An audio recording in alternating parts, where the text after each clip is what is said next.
La polémica por la reforma del aborto se trasladó ayer a la Asamblea del Parlamento extremeño. Se votaban allí las propuestas de PSOE e Izquierda Unida.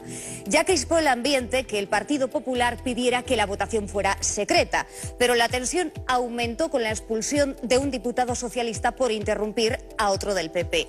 Esta era su reacción y también las explicaciones del presidente del Parlamento.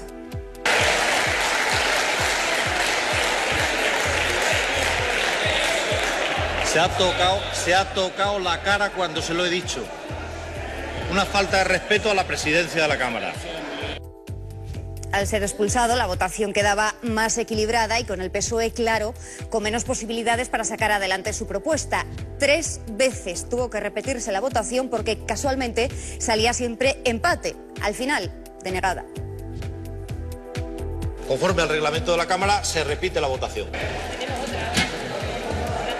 No tengo ninguna prisa, señoría, hasta mañana a las 9 de la mañana. Existe el empate. Queda aplazada la votación y pasamos a votar la iniciativa del Grupo Parlamentario Izquierda Unida. El resultado del escrutinio es el siguiente. Al persistir el empate, conforme al reglamento de la Cámara, señorías, la iniciativa decae. El PP extremeño, contrario a la reforma de Gallardón, pero tampoco acepta el resto de propuestas. La de Izquierda Unida, por cierto, también se quedó por el camino y que en este caso eran muy parecidas a las que él planteaba, Antonio. Bueno.